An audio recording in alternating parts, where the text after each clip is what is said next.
kwogera ne Katonda buli kumakya yensula ennamu ekulukutira mu bulamu bwaffe ne tufuna amaanyi agatuyamba okuyita mu lunaku lwonna. Funa amaanyi nga tonnafuluma nnyumba yo. Abaana ba Katonda abagalwa, ne leero twagala okwebaza Katonda ate atukuumye okuyita mu kiro bassebo ne bannyabo. Programu yaffe nga bulijjo ensulo ey'enkya twagala okwebaza mwenna abalabi ba 3ABN TV ate ne Avento Productions ku mukutu gwaffe ogwa YouTube. Mwebale tufollowinga, mwebale kutulikinga ate era n'okusharinga n'abalala. Mukama waffe yebazibwe, ono nno simulala wabula ombulizi w'enjiri ya Kristo, omulangira Waswa Wilson Wasajja, musinza wawali Kabulengwa, ate nga atwalibwe ettwale erya Kampala buwanguzi. Bakadde bange, mukadde Sempijja n'abalala mwenna, mukadde Kyewalyanga mbatumiddeko, mukadde Genza n'abalala, Mukama waffe yebazibwe. Akulisa mwenna mbatumiddeko, n'emikwano gyaffe mwenna abatwagala mbatumiddeko, ennya lya Mukama waffe yebazibwe. Omukyala wange n'abaana mbatumiddeko, Mukama abawe omukisa. Mbozi era nga bulijjo tugguse twagala okwebaza Mukama Katonda waffe abukeeseza nga tukyali balamu. Bassebo ne bannyabo tokitwala nga kya bulijjo okukeera ng'oli bulamu. Kisa kya Katonda, bukuumi bwa Katonda. Nabagambye bulijjo mbabulira nti olunyiri oluli mu kirabo kya Zabbuli essula ya 34 lunyiri lwa 7 lugamba nti malayika wa Mukama akuuma okusisira abamutya n'abalokola. Kyokka ate ekyewuunyisa n'abatatya Mukama era abakuuma n'abalokola okutuusa enkya nga tuwaayo omukisa. Nga tugenda okutandika ekyokulya kyaffe ekyenkya ya leero olunaku jja luyita lunaku lwakubiri mu lunaku lwaffe oluzungu lumanyikiddwa nga Monday. Olunaku luno lwa Monday enkya ya leero programu yaffe ensulo ey'enkya kuliko omuntu okugamba nti amayembe 10 jo kuliko omuntu okugamba nti ow'omunaana jo twalabye obwakabaka oba bakabaka bano 7 era nga twalabye nti abatano bagwa. Naye twalabye eggulo nga tumaliriza nti nno kabaka onoomu yajja naye bwe yajjira ekitabo kyakubikkulwa kyali kiwandiikibwa tekyamulaba kyamwogerako bwogezi kale nno oluvannyuma n'amala n'atuuka era twalabye omunaana oyo nga amanyikiddwa nga obwakabaka obwa paapa nga tuva mu Roomi enkafiiri tudda mu Ruumi ensomi. Bassebo ne bannyabo byonna twalabye ekitabo kyakubikkulwa ne Danyeri nga Katonda muwanguzi. Amina, amina. Newankubadde nga Setaani mu nsi yatuula n'abukala kubanga Yesu yagamba nti nalaba Setaani ng'agwa ng'alinga okumyansa. N'agamba zisanze ensi kubikkulwa essula ya 12 olw'omusanvu. Genda yalaba ku lw'omwenda agamba nti ne waba otalo mu ggulu. Setaani n'alwana ne bamalayika ba Katonda ne bamalayika ba Setaani balwana ne Kristo. Kristo n'awangula era Setaani n'asulibwa ku nsi n'agakali zisanze ensi n'abagituulamu. Naye mujaguzemu eggulu n'abalitulamu. Naye eri ensi kubanga omuliro lyomyasa gye muli ng'amanyi nti alina akaseera katono. Bassebo ne bannyabo ebintu bye tuyiga bye tuli mu kuyiga enkya ya leero si byakusaaga.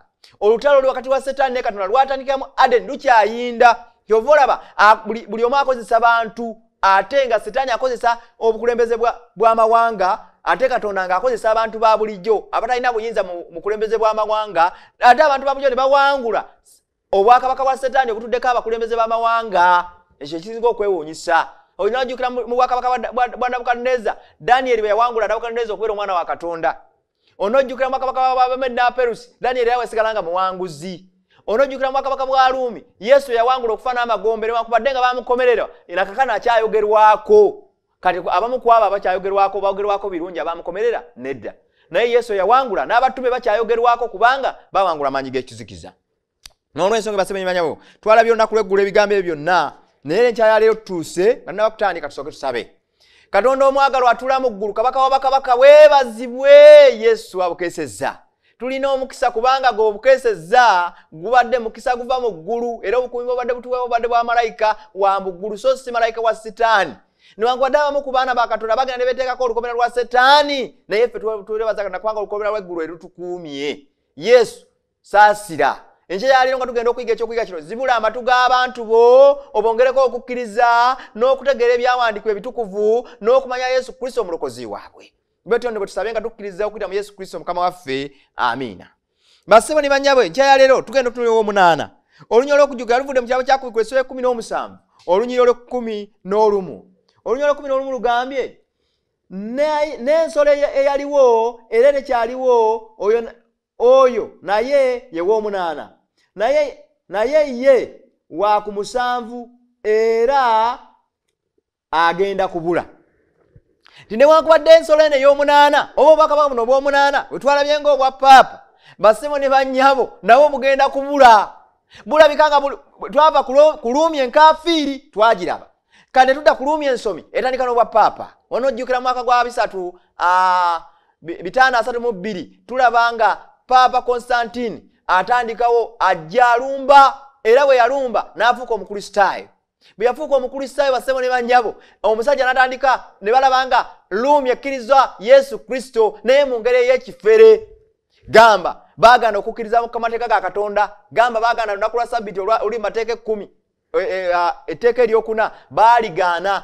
Etteeka eryo ligamba nti ojjukira okutukuza olunaku lwa Ssabbiiti okulugumanga lutukuvu, mu nnaku omukaaga kola emirimu gyo gyonna, era mu nnaku omukaaga kola buli ky'oyagala, naye olunaku olw'omusanvu ye Ssabbiiti eri Mukama Katondawo. N'amugamba newankubadde ggwe, newankubadde mutabani wo, newankubadde omuddu wo, newankubadde omuzaana wo, newankubadde ebikozesebwa byo ennaku zo tulina ente ezirima, tulina emmotoka ezitambula, zonna ziyimirire kubanga Ssabbiiti ya Mukama. Naye munasajja ne bajja ne bagamba no. Nabo ne bateeka olunaku olwabo olwa Sande, olunaku olusooka mu nnaku omukaaga, olunaku mu nnaku omusanvu, olunaku olwa Sande. Era ne bagamba nti omuntu yenna bw'anaasangibwa ng'akwata ebyeddiini ebikadde ebibadde bimanyikiddwa anattibwa. Nabagambe ne balyoka batta abakristaayo, ne babalyoka bafunganya, ne babakuba, ne babatta, ne batandika n'okusasula emisalaba abaali babatta, abaali babayiganya. Ne balyoka bateekawo enkola zonna ezisobola okutulugunya omuntu n'awulira obulumi obwegaana eby'eddiini ye. Bassebo ne bannyabo, kano kaseera kakwegaana bya ddiini yo. Singa oba ku mazima genda ng'amazima baganda bwe gali, kwata ekigambo kya Katonda nga bwe kiri. Naye ow'omunaana ono naye batugambye naye alibula. Kale katugende maaso. Agenda maaso aga nti oluvannyuma lw'emitwe omusanvu waliwo obuyinza bumu era obukomererayo bwe bw'omunaana. Obuyinza buno obw'okulwanyisa abantu ba Katonda, obuyinza obwo si mutwe mulala, y'ensolo yennyini era ye omu ku musanvu. Abaamusooka okujja buyinza obuyigganya, ow'omunaana bwe bwa paapa. Bassebo ne bannyabo nabaga nti twalabye obwakabaka bwa Roma nga bwali bukaafiiri, naye ono paapa ajjidde mu bwakabaka buno bwennyini obwa Ruumi, ate ajjidde mu ddiini. Naye ng'ebiri emabega we ate birala, ebigendererwa bye si lwakuba nti aleeta enjiri erokola, naye aleeta okutabulatabula mu kukkiriza okuli mu byawandiikibwa ebitukuvu. Gamba mujja kutunulira tulabye nga Sande eyimirirawo olwaleero olunaku lwa Sande luliko abantu 10 abalugobera, naye nga bw'olunoonya mu byawandiikibwa ebitukuvu terulina tteeka luliyimirizaawo wadde olwankubadde olunyiriri lwonna oluyimirizaawo. Mujja kulaba nga olwaleero obukaafiiri buno bweyongedde okuyigiriza nti omuntu bw'afa agenda mu ggulu. Era abantu bataddewo n'ebitambiro bya mmisa okulaba nga bayigiriza abantu nti omuntu ono waba abadde mwononefu ku nsi osobola okuleeta ssente eri obukulembeze buno ne bukusabira omuntu ono agenda mu kifo eky'okwesiima. Mujja kulaba nga abantu bano batandika okubatiza abaana abato n'ebirala bingi. Twagala tuzibuka amaaso enkya bassebo ne bannyabo. Yesu agenda mu kitabo kya Yokaana essula 17:17 agamba nti watukuze mu mazima kubanga ekigambo kyo ge mazima. Mukwano gwange ampuliza enkya ya leero, njagala ozibuka amaaso ng'otukuzibwa mu mazima g'ekigambo kya Katonda agawandiikiddwa. Twabagambye nti ekitabo kya Kukalinda kitegeeza nti Katonda muwanguzi, God wins. Katonda agala tuwangula olwaleero tubeere ku sayidi ye, tulwanye ku sayidi ye. Bw'anazza obwakabaka bwe nga Yesu ye kabaka era agenda okulemerwamu n'eggye lya malayika, nga mazima tuli ku sayidi ye. Agenda maaso n'agamba bw'ati, agambye nti ow'omunaana ono bwe bwa paapa, jjukira laba ani eyawa ensolo ey'emitwe omusanvu obuyinza obwayo mu kusooka. Twalaba nti ogusota gwe gugiwa amaanyi, ensolo eno ey'omunaana guyita obwa paapa bwe bugiwa amaanyi gaayo. N'entebe yaayo ey'obwakabaka n'obuyinza obungi ku Bikuleso 13:2 bw'atu bw'agamba.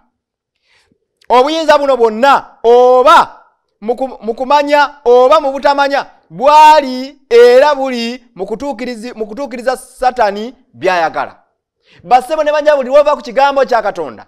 Yesu yayogera mu kitabo kya Yokaana essula 8:4 agamba muli ba Sitaani kubanga mwagala okukola ebikwegomba kwa kitammwe. Tayogera ku mmwe abawuliza bassebo ne bannyabo, naye ayogera ku abo abakyusa ekigambo kya Katonda. Waliwo nti abagenzi ne bayingira mu kigambo kya Katonda ne bakikyusa ne bakinyoola nga balina ebigendwa nga balina gwe baweereza, naye nga beerimbise mu ddiini, beerimbise mu kigambo mu Bayibuli, beerimbise mu kubeera nga bakulembeze ba byamwoyo, naye ng'emabega waabwe waliwo olutimbe olukulemberwa Setaani. obwakabaka buno omusota gwe gwagiwa obuyinza bwayo. Obwa papa ne bujja ne bukyusa enjigiriza doctrine yonna ne butandika okuteekawo doctrine y'abantu man-made doctrine. Eri mu kitabo kya Makko 7:7 wandiika agamba naye bansinziza bwereere nga bayigiza amateeka g'abantu nga bye by'okukwata. Kandowooze nti ekyaliyo bassebo ne banjawo n'owulira ebigambo bino togenda kusinziza bwereere. Kanzikirize nti leero Mwoyo wa Katonda okuyita mu kigambo kye agenda kukuluŋŋamya era naawe onootegeera. Njagala enkya ya leero oyige okwesomera ekigambo kya Katonda. Togenda na kinyumu. Eri Yesu yagamba mu kitabo kya Matayo essula y'omusanvu olunyolo olwa 23 n'agamba nti bangi abalijja ku lunaku luli nga bagamba nti twakolanga ebyamagero mu linnya lyo, bassebo ne bannyabo okukola ebyamagero ne Setaani akola ebyamagero. Ayogerwako nti agenda n'okussa omuliro oguve mu ggulu gutonye ku nsi, agenda n'okuzuukiza abafu si bwe gusoose. Setaani yakola ekyamagero e Misiri mu bwakabaka bwa Falaawo gwe twasoose okulaba obwakabaka bwasooka okufuga ensi eno. N'olwansanga eyo bassebo ne bannyabo enkya ya leero njagala weesomere agambye obwakabaka obw'omunaana buno bugulirina amabega bwayo bulimu ye Setaani, obwakabaka bwa paapa n'ebikolwa byabwo n'alagenza okulaba nga ne Eklezia atandise okugatta ab'ebisiyaga ndi nabo bantu ba Katonda tulina kubaboola. Njagala okutegeeza kyewuunyisa kubanga ye alabika nga ayambadde eddiba ery'obuweereza bwa Katonda era nga ayitibwa vika musigire wa Katonda, naye ng'ekyewuunyisa emabega we waliwo amukontrolinga nga ye Setaani era nga okulowooza kwe n'okutegeera kwe kumaamiddwamu kuweereza oli gwaweereza. Nabagambye nti okuva ku kigambo kya Katonda n'ogamba nti nze kivuddeko ngenze kuwuliza bigambo by'abantu bye bangoberera, oli mukabi olina omulabe akulya emabega. Amateeka Katonda ogamba nti gaavaawo n'ogamba nti ate gakyaliwo, manya waliwo omulala agamba nti amateeka gaavaawo so si Katonda, kubanga nagambye nti ekigambo kye kinywerera emirembe n'emiki n'emirembe. Bw'onoosoma mu kitabo kya Isaaya essula 4 olunyolo lw'omunaana lugamba nti ekigambo kya Katonda aga nti omuddo guwotoka n'ekimuli kiyongobera naye ekigambo kyo kinaabeereranga ennaku zonna. Omuddo guwotoka n'ekimuli kiyongobera naye ekigambo kyo kinaabeereranga ennaku zonna. Bassebo ne bannyabo kana bw'aba agamba nti no bwe mulya ku kibala temulema kufa era abantu bafa ate bagenda kufa n'okufa kwe bayita okw'okuzikirira kw'emirembe n'emirembe.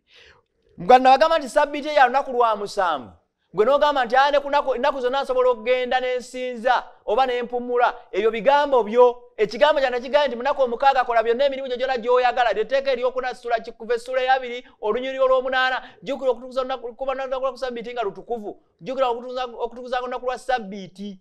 N'agamba nti mu nnaku 6 kola emirimu gyo gyonna naye olunaku olw'omusanvu ye sabbiiti eri Mukama Katonda. Togamba nti ennaku zonna zenkanankana. Kale gwe oba ofudde Katonda atategeera. Katonda ategeera kyayogera n'omufuula omubuyabuya. Ani akukozesa? Oyo abeera Setaani ali emabegawo.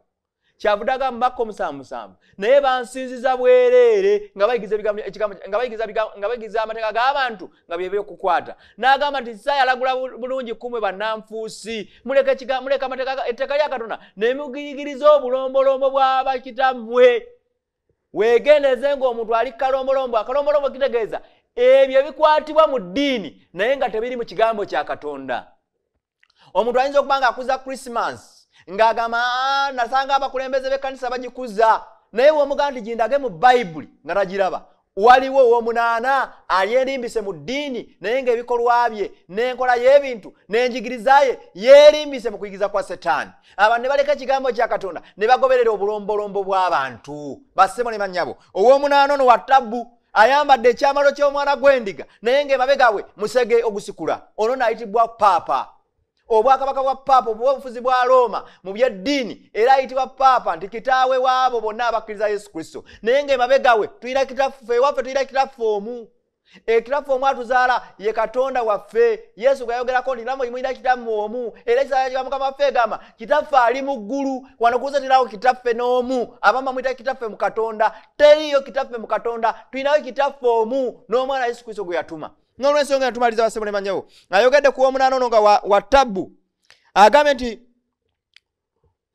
nti wanaagenda maaso abadde agenda maaso n'atugamba nti bwe kityo tuweebwa ebyafaayo ebijjuvu eby'enteekateeka ya Setaani ey'okuzikiriza nga bwezze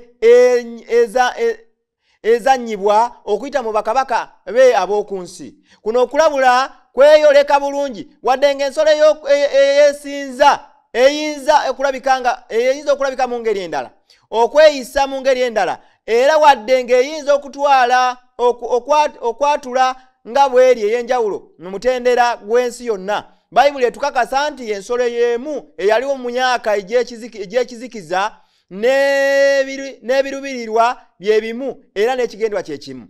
Mazima ddala ejjembe lyo lyalwana n'abatukuvu ne libasinga okutuusa omukaddeyo akamala ennaku ennyingi lwe yajja omusango ne gubasalirwa abatukuvu oyo ali waggulu ennyo. Daniel essula y'omusanvu olunya olw'abiri mu olumu n'olunya olw'abiri mu ebbiri bwe bityo bitutegeeza nti newankubadde ejjembe obwakabaka bwa Roma buyite obwa Paapa bwalwana n'abatukuvu mu kiseera kye bayita ekya Dark Ages, era nga Paapa Constantine yakulemberamu okuyigiriza kw'abatukuvu n'abakutume n'okutandikira ddala ku mulembe gwa Tito n'ogenda ddala maaso okutuula ddala ku Constantine. Newankubadde Sitaani yalwana ng'ayitadde mu baabo abagamba nti beefudde bannaddiini ne batta abatukuvu b'oyo ali waggulu ennyo ne babaziika ne babatta mu buli gye baabasanganga, naye era omusango gwabaawo ne Yesu Kristo omusango n'agusalira abatukuvu b'oyo ali waggulu ennyo ne bagusinga. Oyinza okuba nga ekigambo kya Katonda kye twogera enkyaleero kiringa ekitakola makulu ssebo n'ennyabo, kiyinza okuba nga kimalira ebiseera, naye ng'oli wano ng'otulaba live ku 3ABN oba ng'otulaba live oli ku YouTube channel yaffe ya Avento Productions ng'okobera byonna ebiteekebwayo, njagala enkyaleero ofune omukisa ogwetwalira Kristo okubeera omulokozi wo. Sitaani ng'alwanira ku sayidi ye ne Yesu Kristo ng'alwana ne bamalayika be ne Sitaani ng'alwana ne bamalayika be. Yesu yawangula Sitaani mu ggulu n'amusuula era n'amumegga, n'enkyaleero agenda kukumeggera Sitaani oyo abadde akutawaanya. Olunyi lwa leero lulaga nti ensolo bw'erituuka ku ntikko yaayo ey'okubeera kyeyali ku mutendera ogwa okubaawo erigenda mu kubula ku bikula 17:8 luwandiike. Kwe kugamba okuzikirira ddala tegenda kuddamu kubaawo. Obwa Paapa bugenda kuzikirira bassebo ne bannyabo, bugenda kuzikirira bulemenda kuddamu kubaawo. Era tebabalimba obwakabaka bugenda ofuga obw'emirembe n'emirembe bwe bwakabaka bwa Kristo bwe bugenda okubeera obwakabaka, era tebugenda kulekebwa muntu mulala yenna. Agenda maaso n'agamba nti buligenda mu kuzikirira ddala. Kale tuli mu kiseera ki eky'obunnabbi buno nga bwe tweyongedde okuva lwe yafuna ekiwundu ekyokufa, nga bwe twayogedde okuva lwe yafuna ekiwundu ekyokufa. Twagambe mukulembeze ayitibwa Bonaparte, omwami oyo yali omusajja mu Germany oyo eyagira yafuga ensi yonna, yakwata n'awamba Paapa wa Roma. Bwe yamuwamba amaanyi ge n'agakkakkanya, ensolo n'efumitibwa, kiyitibwa okufumitibwa ekiwundu ekyali ekyokufa. Kitegeeza nti ne Paapa yatuuka n'afa n'okufa. Obwa Paapa ne busooka ne bwerabirwa kati emala ne bukomawo ate mpola mpola, kakati bugenda bufuna amaanyi. Era olwaleero omukulembeze wa Paapa mu nsi yonna atwalibwa okuba omukulembeze w'eddiini mu nsi yonna, era atwalibwa okuba nga asalawo mu gavumenti zonna ez'ensi. Bw'ayogera ekigambo kinywera nno weetegereze, naye ekyewunyisa ate omukulembeze w'eddiini ayingira atya mu mukulembeze bw'ensi ate n'alagira ne bikola. Ntegerekese bulungi. Era agamba n'olwekyo tuli wakati, agamba nti nga kwegamba okuzikiriza ddala. Kale tuli mu kiseera ky'obunnabbi buno nga bwe twogedde okuva lwe yafuna ekiwundu ekyokufa ku bikula 13 mu bye twogedde agamba mu 1798 obwa Paapa bugenda bukomawo mpola mu bulamu. Mu mwaka gwa 1798 obwa Paapa bwakomawo mpola mu bulamu butandika okuzzibwawo. N'olwekyo tuli wakati w'ekiseera ng'ensolo teriiwo era ng'egenda kubaawo. Olwaleero wa Paapa buzze bujja buzimba mpola. Waliwo bugenda otutuuka nga Paapa yalagira mu nsi yonna, era nga buli ggwanga na buli gavumenti erina okubanga emuwuliriza, kubanga yalagirako ate kati n'avaawo. Kati ate agenza addamu ofuna embavu. Mujja kujuga yatudde mu lukiiko lw'ensi yonna olwabaddemu olwe bayise the climate change, era ne bateesa nti bateekawo olunaku lumu olugenda olulina okuba nga lusinzibwa. Ekibuuzo olulina okuba nga luwummulwako. Bassebo ne banyabo tetulina mu byawandiikibwa lunaku luwummulwako. Kana lwe yalagira olunaku olw'omusanvu luyite Saturday, luyite Sabbiiti, kana yalulagira mu kirabo kya lubereberye essuula 2 olunya olusooka paka ku lwokusatu. Agamba ne lubigga okukola eggulu n'ensi, kana n'awumira ku lunaku olw'omusanvu. Olunaku olw'omusanvu bwe yamalira emirimu gye gyonna n'alyoka aluwa omukisa n'alutukuza olunaku olw'omusanvu, kubanga ku lunaku olwo bwe yamalira emirimu gye gyonna gye yatonda. Kyokka ate bano bateesa nti wabeewo kye bayita climate change day nga butonzi bonna gundi makolero gonna hoteli zonna enguudo zonna abantu bonna bawummula basebo ne banyago olunaku luli mateeka 10 amateeka 10 mu kuva ekitabo kyakuva essula ey'abiri olunyolo lw'omunaana lwogera okujjukira okutukuza olunaku lwa Ssabbiiti nga lutukuvu abantu bonna basiizinge from their work bawummule olw'okuwummula okutukuvu nga bawummudde ne Katonda waabwe. Kati ab'amakolero bonna babagamba muwummule, abakola emirimu gy'ofiisi mwenna muwummule, abalimi mwenna muwummule. Katonda yatulagira ffenna okuwummula, ffenna tutali batule ku Ssabbiiti eno. Naye kyewuunyisa sitaani ng'ali mabega wa Paapa bateesa kuteeka olunaku lulala, olunaku lwe bateekawo edda olwa Sande. Paapa Constantine yennyini ng'alagira eri mu 3:2 AD agamba nti abalimi bonna basizinge fire. Abantu bonna bawumuze emirimu gyabwe lunaku lwa Sande olusooka. N'alagira naye abantu bakola emirimu ega buduukaduuka, abakola emirimu emitonotono bo bagende maaso n'okukola bwe balyoka bagende ne mu kereziya basabe. N'olwaleero abantu basooka kukola ne bagenda mu masinzizo ku Sande ne balyoka basaba ne balyoka bawummula. Naye nga tulaba Ssabbiiti etandika kawungeezi ka Friday neekoba ku lunaku negwako kawungeezi ka Saturday. Kati n'olw'ensonga eyo basebo ne banyawo sitaani azza ali mu Kampala n'olwaleero bwa Paapa bugenda kukomawo mu maanyi era buze buzimba enkolagana yaabwe n'amawanga era n'amawanga gabukkiririzaamu. Bayingira mu nteeseganya ez'emirembe, bayingira mu nteeseganya ez'ebyobusuubuzi, bayingira mu riots, ate ng'era riots oba butabanka ono beba butegeka ne bajja ne babuyingiramu emabega ne bateekawo embeera ey'okukama tutaddewo emirembe. Paapa yayogedde, Paapa yalagidde mwattu n'emize egimu egirayogerekeka mu bantu ne bagiteekamu n'amaanyi ne bagatta n'abali babisiyaga. Kiruma kubanga ekigambo kya Katonda tekitulagira bwekityo. Nga tumaliriza agambye n'olwekyo tuli wakati w'ekiseera ng'ensolo teriiwo era ng'egenda okubaawo okusala omusango ogw'enkomerero so si ogw'ensolo yokka naye ensi yonna kunaatera okubaawo. Kino kye kitundu ku kyama Katonda kyatubikkulira amazima agakwata ku mukazi n'ensolo ye. Omukazi n'ensolo tulabye obwakabaka buno n'ensolo oba giyite ekkanisa nga yeerimbise mu bwakabaka buno obwa Ruumi bwe bwakabaka kyokka ng'ekkanisa eyitibwa omukazi we bwa Paapa ekkanisa ya Kaleziya Katulika bwerimbise naye ng'emabega waayo abawa amaanyi n'ebyamagero ye Setaani. Agambye nti omusango gugenda kubaawo. Omuyizi w'ebintu byonna omusango yagula gugenda kubaawo basebo ne bannyabo. Agenda kusala omusango era omuntu yenna abadde akyavunnamira obwa Paapa buno ng'avunnamira n'enkola zaabo zonna ez'okukwatiza abaana abato akuuma Sande nga lunaku olw'omusanvu agenda mu maaso n'okukola byonna by'ayagala nga yeeyimbise mu ddiini omusango gugenda kubaawo. Enjala leero leka gwetwalye Kristo ng'osoma ebyawandiikibwa byonna ng'obitegeera bulungi okugobera kigambo kya Katonda nga mubayigiriza okukwatanga byonna nze bye nabayigiriza mmwe. Bw'obanga oli omu ku abo abagoberera ensolo nga n'ensolo egenda mu kubula awo nno naawe mu ngeri y'emu ogenda mu kubula. Era ekyo kye kisembayo Katonda ky'ayagala kibeewo. Tewandigoberedde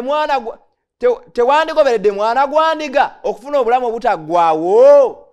Bassebo ne banyawo nga tumaliriza. Obanga ensolo eno egenda mu kubula era nga n'abakulembereze b'ensolo eno Sitaani yabadde agiwa amaanyi era ng'egenda mu kubula, lwaki tewatwalira Yesu Kristo okubeera omulokozi wo olunaku olwaleero enkya ya leero mu pulogulaamu yaffe eno ensulo ey'enkya? Wandibadde weetwalira Kristo n'ogamba nti nedda kanziremu ngoberera ekigambo kya Katonda. Yesu yagamba nti buli ajja eri Kitange anaaweebwanga omukisa kubanga ajja kubazza mu kwagala kwange era ajja kubazza mu kwagala kwa Kitange. Bw'obanga oli mu kwagala kw'abantu agambye Makko 7:7 naye bansinziza buki? Bansinziza bwerere. Naye gwe wange by'osoma obitegedde kubanga ekigambo kya Katonda yakiteekawo okubeera nga ye mulamuzi gye tuli, yakiteekawo okubeera omusana gye tuli. Yesu Kristo n'abeera ekkubo n'amazima n'obulamu. Oyinza okuba Yesu Kristo wamukkiriza naye nga gye wamukkiriza tobitegeera we bikola nga bye bakola birala ne Bayibuli eyogera birala. Bassebo ne bannyabo kano ke kaseera okunoonya ekkanisa ey'amazima, omukazi ow'amazima ayambadde enjuba n'omwezi ng'amasamasa mu kitiibwa kya Katonda. Oyo y'ekkanisa ey'amazima Yesu yagula n'omusaayi gwe ekwata ebiragiro bya Katonda era erina okutegeeza kwa Yesu. Kansomere n'olunyiriri ono oluli mu kitabo kya Kuleesiro 12 olunyiriri olusemba lw'17 agamba wano we wali okugumiikiriza kw'abatukuvu. Kanzabe sisoma olunyiriri olutaliyo ku Bikula 12 olunyiriri olw'17 agamba nti ogusota ne gulumba ogusota ne gusungwalira omukazi ne kugenda okulwana n'ab'omuzadde lye abaasigalawo abakwata ebiragiro bya Katonda era balina okutegeeza kwa Yesu. Agambye nti ogusota Setaani abadde akozesa obwakabaka buno gamba w'omunaana nga yeeyimise mu byeddiini. Setaani olw'ennaku zino yalokoka. Setaani ennaku zino yakkiriza Yesu Kristo naye ng'ekigendererwa kye yamukkiriza mankwetu takkiriza kukwata biragiro bya Katonda. Olwaleero alina ekibiina ky'abagoberezi bayitirivu naye ng'ekigendererwa kye kubazikiriza. Agambye Setaani n'asungwalira abali ku mazima kyava agamba nti naye n'agenda okubalumba abasigala bakwata ebiragiro bya Katonda era balina okutegeeza kwa Yesu. Basebo ne bannyabo njagala emikisa ya Katonda gibeere wamu nammwe. Basebo ne bannyabo nsaba Katonda waffe abankuumire. Basebo ne bannyabo ekyokulya kyaffe kibaddeko omuntu ogamba nti ow'omunaana n'ensolo eyaliwo era teriiwo oyo ye w'omunaana naye y'omu ku musanvu era agenda mu kubula. Basebo ne bannyabo tunula mwosinziza wonna weosinziza obanga ddala muli ku kigambo kya Katonda. Weetegereze bw'okebera amateeka 10 agali mu kitabo kya Kuva essuula ya 2 gonna bagasaamu ekitiibwa. Etteeka ery'okuyiga teweekolanga kifaananyi kyole. Bw'obanga gy'oli batimba ebifaananyi bya bamalayika mu yeekaalu mw'osinziza, bateekamu ebifaananyi bya Yesu Kristo mu yeekaalu mw'osinziza, bateekamu ebifaananyi bya Maliyamu mu yeekaalu mw'osinziza, bateekamu buli kintu kyonna ekirimu ekifaananyi. Manya yagamba teweekolanga kifaananyi ne wakola ekifaananyi ky'ekintu kyonna ekiri waggulu mu tteeka lya 2 mu kitabo kya Kuva essuula ya 2 olunyolo ojja kutandika ku lwokusatu okudda wansi. Muganda wange omwagalwa njagala kuweerekereza naye nkyaleero wandibadde weetwalira Yesu Kristo okubeera omulokozi wo. Ekyaleero wandibadde olowooza ku bukulu bwa Kristo eyatujja okutujja mu mikono gy'omulabe Setaani akozesezza obwakabaka obw'ensi okulaba ng'azikiriza abantu ba Katonda nga yeerimbise mu kifaananyi ky'eddiini yeefuula malayika ow'omusana naye nga malayika wa kizikiza ali nawe ku sowaani emu mwatula kuba akaama n'ayogera naawe n'omuteeka wansi w'ekitanda n'omuteeka wansi wa bizinesi yo n'omuteeka mu mmotoka yo n'omuteeka ku ggaali yo n'omusiba mu kiwato kyo n'omuteeka ku mikono gyo n'omusiba ku maaso go. Setaani oyo agenda kumukubula n'ekibiina kyabo bakozesa bagenda mukubula n'abo abamugoberera bagenda mukubula. Leka enkyaleero olema okubula n'abo abagenda mukubula. Basebo ne bannyabo nsaba Mukama abampeera omukisa. Nsigadde nze omulizi w'enjiri ya Kristo omulongo ate omulangira wa Swawisoni Wasajja naye nja kubasaba abantu nabakuva wano tusooke tusabe. Katonda omukulu ow'omuggulu weebazibwe. Yesu kabaka w'abakabaka weebazibwe. Weebale kufa ku musaalaba n'otugulira okutugulira obulamu bwali bufudde. Setaani bwe yali atuggyeko mu lusuku Aden. Weebale kuteekawo olutindo kulugatta n'obeera entabiro wakati w'omwonoonyi ne Katonda. Ekyaleero abaana bawulidde ku w'omunaana eyeekweza mu kifaananyi ky'eddiini obwa paapa bwekweza mu kifaananyi ky'eddiini naye ng'enjigiriza yaabwo ebakulembera mu kubula. Yesu leka abaana bo olwaleero balekolebwe. Amazima go gazze, amazima go kitala, ekigambo kyo kitala kisala ku njuyi bbiri ez'obwogi. Mukama leka kisale. Leka ekitala kino eky'obwogi kituuke ku busomyo kyawule omwoyo n'omubiri kyawule okutegeera n'okufumitiza abantu banywere mazima. Leka bonna beetwalire Kristo okubeera omulokozi waabwe balokolebwe mu mulembe guno okugenda okubula babeere basobole okubeera n'obulamu obutaggwaawo obuli mu Yesu Kristo Mukama waffe. Yesu bawo omukisa nga bagenda okukola bakomewo n'emirembe bakumire bamalayika bo bataasa obubenje bwonna kubanga byonna tusabye nga tukkiriza okuyita mu Yesu Kristo Mukama waffe. Amiina. Mukama abampeera omukisa musobola basebo ne bannyabo musigale nga muli tuned ku mukutu gwaffe ogwa 3BN TV yaffe byonna program eziriko nnungi nnyo ddala ate ne mukutu gwaffe ogwa Avento Productions bonna obubaka bwonna bw'osubiddwa bwonna ojja busangayo ku YouTube. Gendayo ogateekemu Avento eri AWVENT then ojja kuba olaba byonna ebitukwatako. Togaana kutulayikinga kutusharinga ate n'okusubscribinga. Mukama akutuweera omukisa. Mukama akukuume. Mukama abeere wamu nammwe. Mweraba. Okwogera ne Katonda buli ku makya y'ensula ennamu ekulukutira mu bulamu bwaffe ne tufuna amaanyi agatuyamba okuyita mu lunaku lwonna. Funa amaanyi nga tonnafuluma nnyumba yo.